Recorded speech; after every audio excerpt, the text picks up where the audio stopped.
Hi guys, welcome back to my channel. Hope आप सभी बहुत अच्छे से होंगे।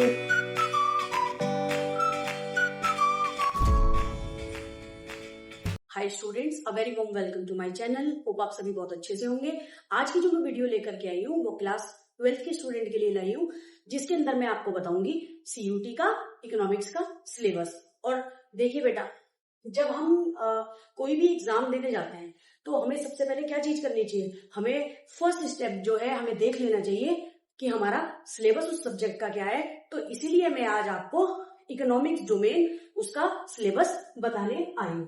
देखिए आज हम क्या देखेंगे, how to prepare CUET economics syllabus class 12।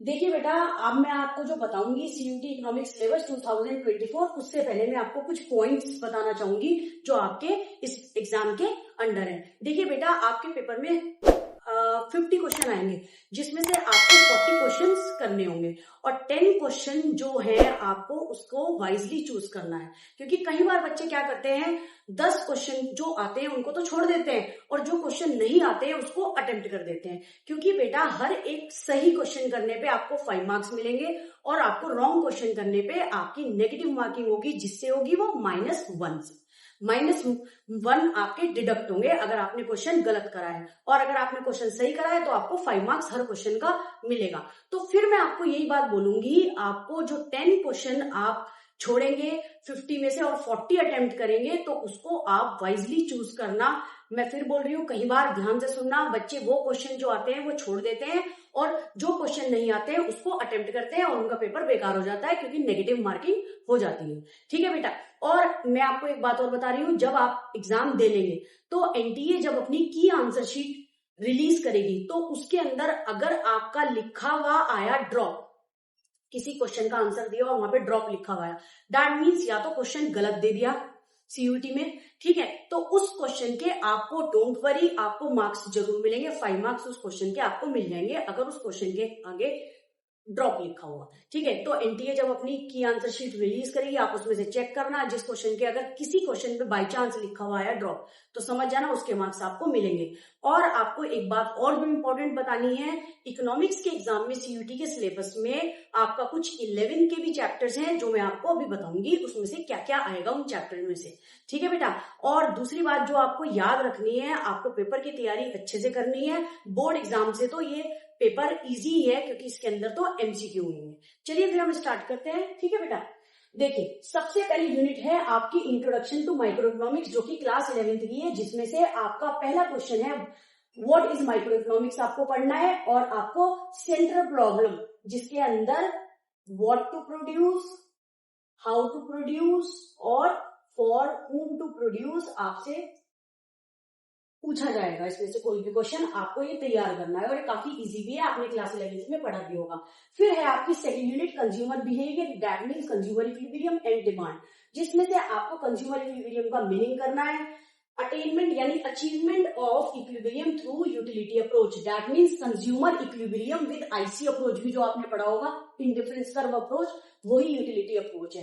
ठीक है, and 1 community case and 2 community case बहुत इंपॉर्टेंट था क्लास 11th के अंदर, वो भी आपने पढ़ रखा होगा, इसको भी दोबारा आप रिवाइज करना और अच्छी तरह से तैयार कर लेना।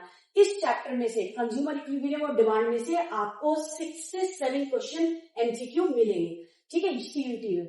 नेक्स्ट है आपका डिमांड। डिमांड में मार्केट डिमांड हो गया, डिटर्मिनेंट्स ऑफ डिमांड हो गया, जहां पे P O P Y T E, ठीक है, income of the consumer, population, वो सब आपका determinants of taste of the consumer, सब इसमें मिलेगा determinants of demand. Demand schedules, demand curve, movement around the demand curve, shift in the demand curve, price elasticity of demand, measurement of price elasticity of demand, उसमें percentage method था, total expenditure method था, आपने इसके question numericals भी करे होंगे ED के। ठीक है, ज्योमेट्रिक मेथड, ये सब आपका क्लास 11th का कोर्स है, मैं यहाँ पे बता भी देती हूँ। ये चैप्टर आपके क्लास 11th के हैं, इसको अच्छी तरीके से कर लीजिएगा, मैं टिक भी कर रही हूँ। ये सब आपके क्लास 11th के हैं, 6 से 7 क्वेश्चन आपको मिलेंगे इसमें से। नेक्स्ट देखिए, नेक्स्ट है आपका इंट्रोडक्टरी मैक्रो इकोनॉमिक्स। अब मैक्रो इकोनॉमिक्स तो अभी आपने पढ़ा ही था, ठीक है, जिसमें से नेशनल इनकम यूनिट 3 में और related aggregate concept and measurement आपने पढ़ा भी होगा। इससे आपको 3 to 4 क्वेश्चंस आएंगे, जिसमें मैक्रो इकोनॉमिक्स का मीनिंग पूछा जाएगा, सर्कुलर फ्लो ऑफ इनकम देखिए बेटा आपने भी पढ़ा भी होगा, तो उसको आप रिवाइज कर लेना अच्छे से। Concept of GDP, gross domestic product, GNP, gross national product, NDP, NNP eight market price and FC, ये सारे आपको डिटेल में पढ़ने हैं। और सर्कुलर फ्लो ऑफ इनकम और ये सब की मैंने अपनी वीडियो रिलीज करी हुई है, आप उसमें जाकर भी पढ़ सकते हैं नेशनल इनकम में, ठीक है।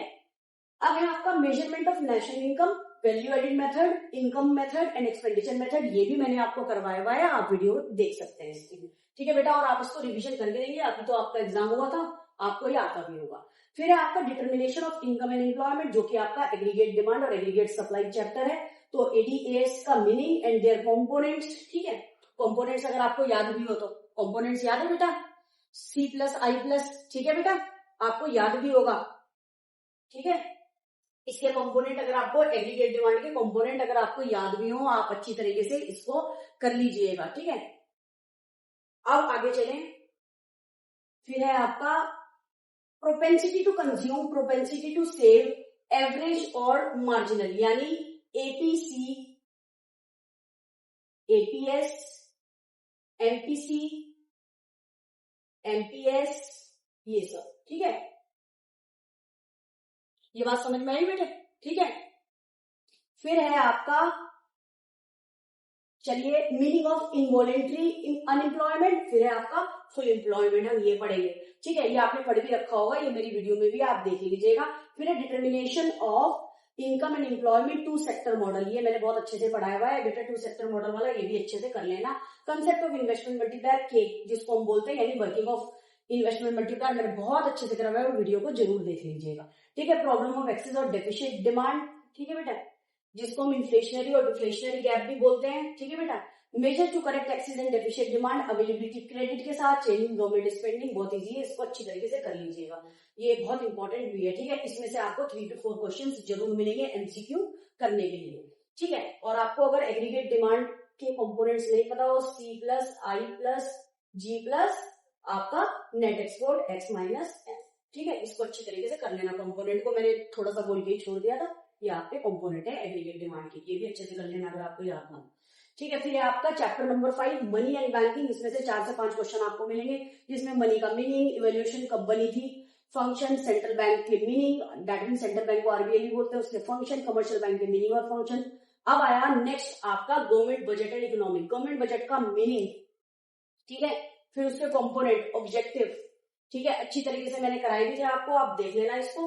फिर है classification of receipt, revenue receipt और capital receipt, classification of expenditure, revenue expenditure और capital expenditure, plan and non plan expenditure, development और नॉन डेवलपमेंट एक्सपेंडिचर, इसको अच्छी तरीके से कर लेना बेटा, ठीक है, अच्छी तरीके से कर लेना। मनी और बैंकिंग में से 4 से 5 क्वेश्चन का एवरेज आएगा, और इसमें से 5 से 6 क्वेश्चन आपको एमसीक्यू के जरूर मिलेंगे, गवर्नमेंट बजट, ठीक है।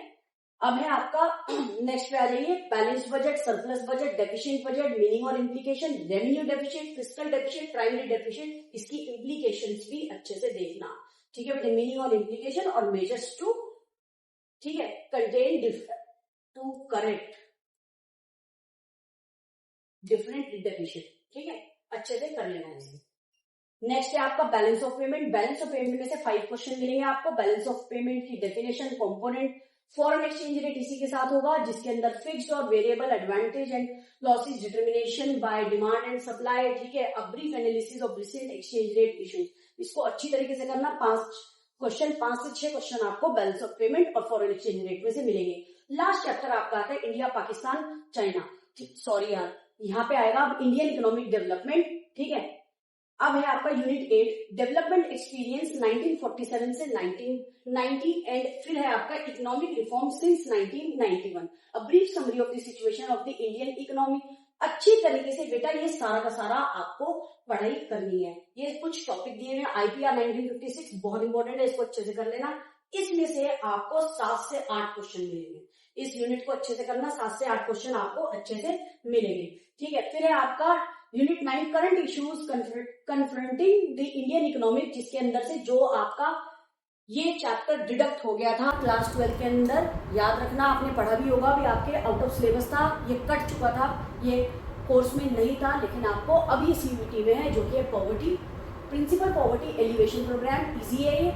अब क्रिटिकल इवैल्यूएशन एब्सोल्यूट और रिलेटिव पॉवर्टी, इजी है बेटा, हो जाएगा पॉवर्टी। ठीक है, देखिए बेटा, पॉवर्टी होती क्या है, जो बेसिक नेसेसिटीज़ को भी फुलफिल ना कर पाए। और पॉवर्टी में बेसिक नेसेसिटीज़ क्या होती है आपकी, फूड, क्लोथ और शेल्टर। ठीक है, अब है ह्यूमन कैपिटल फॉर्मेशन, जिसमें quantity of individuals who become a resources, human capital, role of human capitals in economic development, ये इंपॉर्टेंट है, अच्छे से कर लीजिएगा। रूरल डेवलपमेंट की problem, financing and marketing, cooperatives involvement, agriculture diversification. फिर इसके अंदर से याद रखना बेटे 10 क्वेश्चन आपको मिलेंगे। ठीक है बेटा, जिसके अंदर से मैंने यहाँ पे मार्क करके भी बता दिया। रूरल में से, एम्प्लॉयमेंट में से, इंफ्रास्ट्रक्चर में से आपको 10 क्वेश्चन मिलेंगे, तो ये यूनिट तो सबसे पहले तैयार कर देना। ठीक है बेटा, सॉरी, एम्प्लॉयमेंट भी, इंफ्रास्ट्रक्चर भी, meaning and types, case study, ये सब इसमें से मिलेगा आपको। फिर है sustainable development, meaning, effects of economic development on resources and environment including global warming, sustainable development. ठीक है, अब है आगे आपका यूनिट 10, जिसमें से आपको क्या मिलेंगे, 3 से 4 क्वेश्चन। ठीक है, जो मैं भी बोल रही थी आपको, कंपैरिजन विद नेबर्स। ठीक है, India Pakistan, India and China, issues, economic growth, population, sectoral development, additional human development indicators. ये आपका लास्ट चैप्टर है, जिससे आपको 3 से 4 क्वेश्चन मिलेंगे। टुगेदर आपके पास क्वेश्चन आएंगे 50।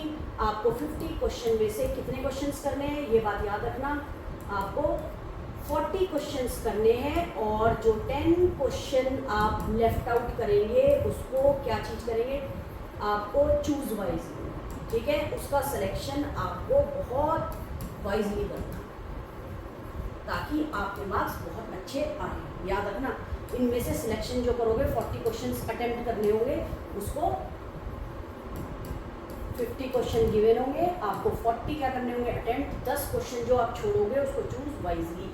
ठीक है, गलत ना करना। ठीक है, अब एक बात याद रखना, हर क्वेश्चन पे 5 मार्क्स, करेक्ट क्वेश्चंस पे 5 मार्क्स मिलेंगे आपको, और रॉन्ग क्वेश्चंस पे -1 नेगेटिव मार्क। और ये आपको इसलिए बताया जा रहा है ताकि आप इसको अच्छे से करें। ठीक है, आप अच्छे से इसको समझिए। तो मैं आपको यही बात बोलूँगी, इसको अच्छे से करें, नेगेटिव मार्किंग। ठीक है, ये अच्छे से याद रखें। ठीक है बेटा, और होपफुली आपको सिलेबस अच्छा समझ आया हो, जो मैंने आपको बताया हो। और इसके अंदर आपको क्या करना है, CUET इकोनॉमिक सिलेबस 2024। ठीक है, cover deleted topics for boards, हमने जो आपका मैंने पॉवर्टी बताया, हमने कवर कर लिया। इसके अंदर फोकस कर सकते हैं आप NCERT में। ठीक है, इसके अंदर क्या चीज़ है, आप सारे MCQ देख सकते हैं। फिर उसके बाद कंसेप्ट बिल्डिंग पे ध्यान रखना, practice large variety of MCQ और सॉल्व मॉक टेस्ट पेपर को जरूर करके देखना। इससे आपके मार्क्स बहुत अच्छे कवर कर लोगे और मार्क्स बहुत अच्छा पेपर हो जाएगा अगर आप इतना सब कुछ कर देंगे। ठीक है बेटा, अब मैं आपको एक चीज़ कहना चाहूँगी। देखिए बेटा, आज मैंने आपको इकोनॉमिक्स का सिलेबस दे दिया, अब मैं आपको जल्द ही बिजनेस का सिलेबस भी दे दूँगी। वीडियो को एंड तक देखना। ठीक है, और सब्सक्राइब करना मत भूलना। थैंक यू सो मच और all the best for CUET economics exam.